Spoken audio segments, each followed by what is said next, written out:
नमस्कार दोस्तों आज की इस वीडियो में मैं आप सभी को बताने जा रहा हूँ आज का करंट अफेयर। ठीक है, यानी कि 12 जनवरी 2024 का जितने भी करंट अफेयर है इस वीडियो के माध्यम से आप सभी को आज का करंट अफेयर बताने जा रहा हूँ। तो दोस्तों वीडियो को स्किप नहीं कीजिएगा और वीडियो को अंत तक देखिएगा।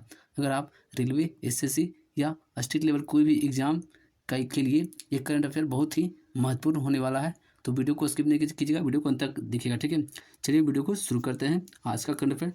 दोस्तों वीडियो को शुरू करने से पहले आपसे एक गुजारिश है, अगर मेरे यूट्यूब चैनल अभिकृत स्टडी पॉइंट को अभी तक आप सब्सक्राइब नहीं किए हैं तो यूट्यूब चैनल को सब्सक्राइब कर लें। ठीक है, और बेल आइकन को भी प्रेस कर दें।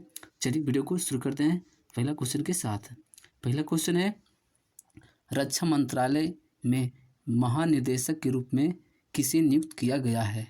ठीक है, तो इसका आंसर हो जाएगा ये समीर कुमार सिन्हा को। ठीक है, समीर कुमार सिन्हा को यह रक्षा मंत्रालय में महानिदेशक के रूप में नियुक्त किया गया है। ठीक है, चलिए इसका नोट्स पढ़ लेते हैं। सरकार ने महत्वपूर्ण नियुक्तियों की है।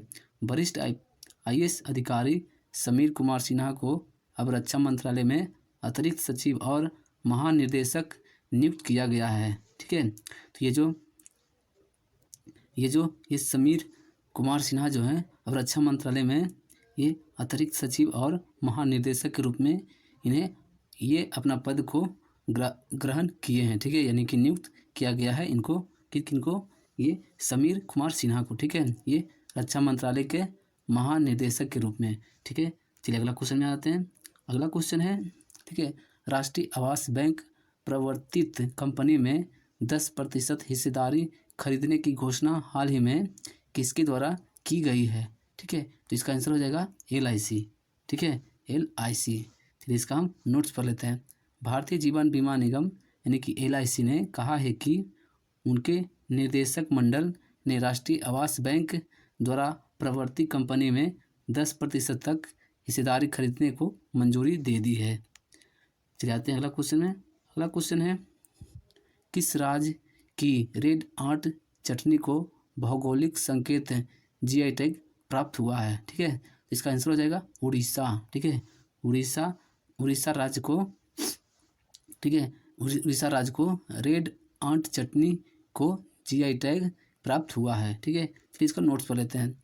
उड़ीसा के, ठीक है, मयूरभंज जिले के माध्यम में एक अनोखी पाक परंपरा सदियों से पनप रही है। ठीक है, स्थानीय रूप से काई चटनी के रूप में जाना जाने वाला यह स्वादिष्ट व्यंजन वैज्ञानिक रूप से रेड वीवर चींटियाँ का उपयोग करके तैयार किया जाता है। ठीक है, तो इसी को GI टैग प्राप्त हुआ है। ठीक है, देखिए ये जिसको बोलते हैं रेड वीवर। ठीक है, ऐसे इसको कई तरह से इसको काई चटनी भी बोलते हैं। ठीक है, ये उड़ीसा राज्य का है। ठीक है, जिसको GI टैग मिला है।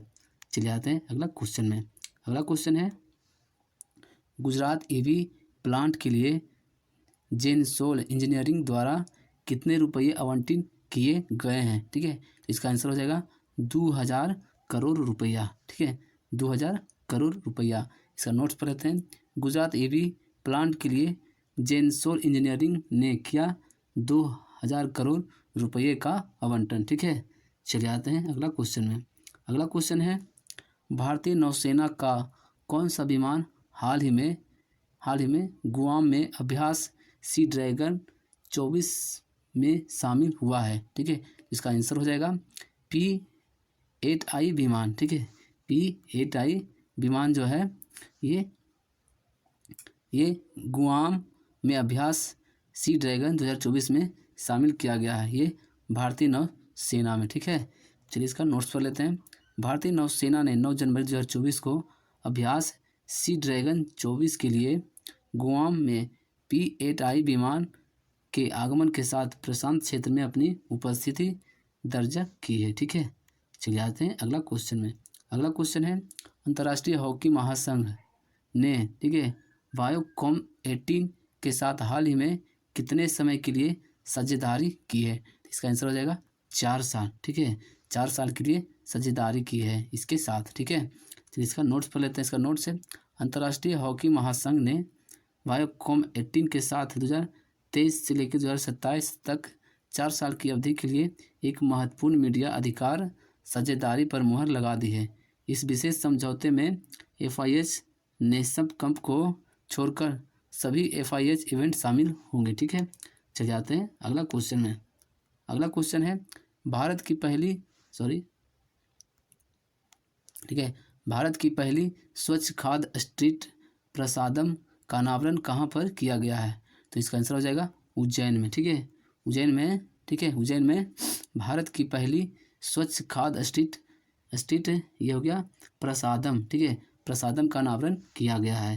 चलिए इसका नोट पढ़ लेते हैं। केंद्रीय स्वास्थ्य मंत्री डॉक्टर मनसुख मंडाविया ने नीलकंठ वन एवं महाकाल लोक उज्जैन मध्य प्रदेश में एक भव्य कार्यक्रम में भारत की प्रारंभिक स्वच्छ खाद्य सड़क प्रसादम का उद्घाटन किया है।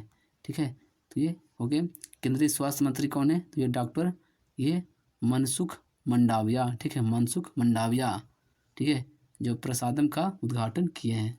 चलिए आते हैं अगला क्वेश्चन में। अगला क्वेश्चन है हाल ही में कृष्णा गोदावरी बेसिन में तेल उत्पादन की शुरुआत किस कंपनी द्वारा की गई है? ठीक है, तो इसका आंसर हो जाएगा ONGC के द्वारा। ठीक है, ONGC के द्वारा कृष्णा गोदावरी बेसिन में तेल उत्पादन की शुरुआत की गई है। ठीक है, चलिए नोट कर लेते हैं। ONGC ने कृष्णा गोदावरी बेसिन में तेल उत्पादन की शुरुआत करके एक महत्वपूर्ण उपलब्धि हासिल की है, जिससे ऊर्जा अन्वेषण और उत्पादों में इसकी प्रमुखता बढ़ गई है। चलिए आते हैं अगला क्वेश्चन में।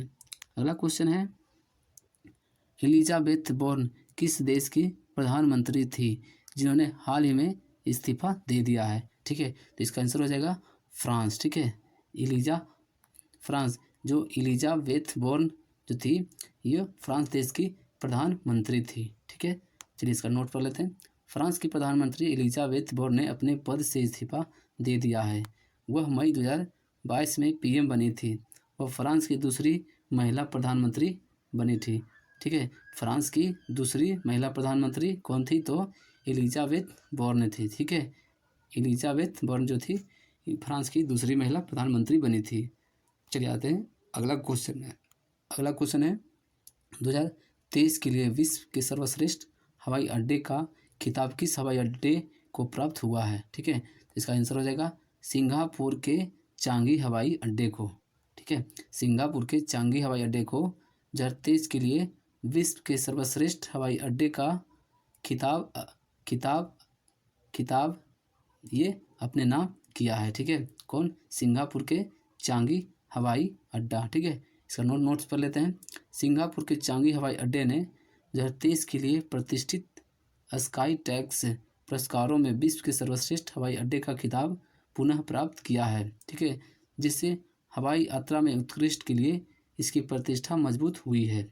चलिए आते हैं अगला क्वेश्चन में। अगला क्वेश्चन है हाल ही में फ्रांस के सबसे कम आयु के प्रधानमंत्री कौन बने हैं? ठीक है, तो इसका आंसर हो जाएगा गैब्रियल अटल। ठीक है, गैब्रियल अटल जो है ये फ्रांस के सबसे कम आयु के प्रधानमंत्री बने हैं। चलिए इसका नोट्स पढ़ लेते हैं। 34 साल की उम्र में गैब्रियल अटल आधुनिक फ्रांस के सबसे कम उम्र के प्रधानमंत्री बने हैं। ठीक है, जो ये गैब्रियल अटल हैं जो फ्रांस के प्रधानमंत्री बने हैं, इनका उम्र मात्र 34 साल का है। ठीक है, चलिए आते हैं अगला क्वेश्चन में। अगला क्वेश्चन है ठीक है, अगला क्वेश्चन है किस बैंक ने हाल ही में सरकारी कर्मचारियों के लिए समान रुपए क्रेडिट कार्ड पेश किया है? ठीक है, तो इसका आंसर हो जाएगा इंडसइंड बैंक। ठीक है, इंडसइंड बैंक जो है ये सरकारी कर्मचारियों के लिए ये समान रुपए क्रेडिट कार्ड पेश किया है। ठीक है, ये इंडसइंड बैंक। चलिए आते हैं इसका नोट्स पढ़ लेते हैं। इंडसइंड बैंक ने समान रुपए क्रेडिट कार्ड के नाम से इस क्रेडिट कार्ड को लॉन्च किया है। बैंक ने सरकारी कर्मचारियों की ज़रूरतों और इस्तेमाल को ध्यान रखते हुए यह पेश किया है। ठीक है, चलिए आते हैं अगला क्वेश्चन में।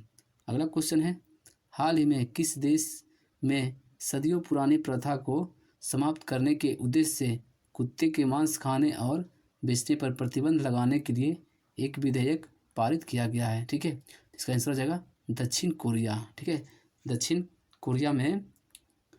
कोरिया में कुत्ते के मांस खाने और बेचने पर प्रतिबंध लगाने के लिए एक विधेयक पारित किया गया है। ठीक है, चलिए इसका नोट पर लेते हैं। दक्षिण कोरिया की संसद ने कुत्ते का मांस खाने और बेचने पर रोक लगाने के लिए एक विधेयक पारित कर दिया है। जल्द ही दक्षिण कोरिया में सदियों पुरानी इस प्रथा को गैर कानूनी घोषित कर देगा। चले जाते हैं अगला क्वेश्चन में। अगला क्वेश्चन है, उत्तर प्रदेश सरकार किस शहर में 25,000 घरों पर सौर छत स्थापित करने की योजना बना रही है? ठीक है, इसका आंसर हो जाएगा वाराणसी में। ठीक है, वाराणसी में। ठीक है, 25,000 घरों पर सौर ऊर्जा स्थापित करने की योजना बना रही है। ठीक है, चलिए इसका नोट पर लेते हैं।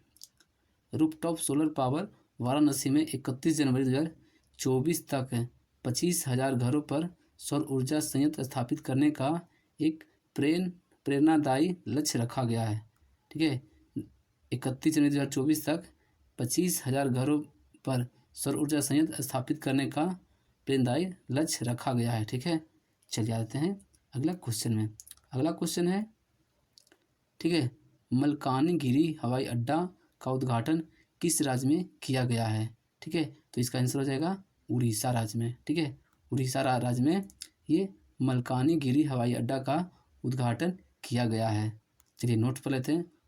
इस उड़ीसा के मुख्यमंत्री नवीन पटनायक ने मंगलवार को मलकानगिरी में नए हवाई अड्डे का उद्घाटन किया है। ठीक है, 233 एकड़ क्षेत्र में फैला हवाई अड्डा ये गौडागुड़ा पंचायत क्षेत्र के अटलगुड़ा में स्थित है। ठीक है, चलिए और उड़ीसा के मुख्यमंत्री कौन है? तो ये नवीन पटनायक हो गए।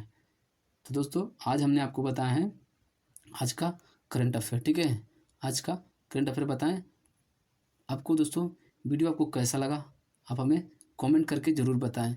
कमेंट ये भी करें कि आज जो करंट अफेयर बताएं इसमें से सबसे आपको बेस्ट क्वेश्चन कौन लगा, आप हमें कमेंट करके बताइए।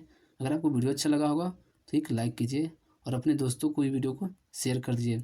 अभी तक आप मेरे यूट्यूब चैनल अभिकृत स्टडी पॉइंट को अगर आप सब्सक्राइब नहीं किए हैं तो मेरे चैनल को सब्सक्राइब भी कर दीजिए। ठीक है, चलिए मिलते हैं फिर अगले वीडियो में।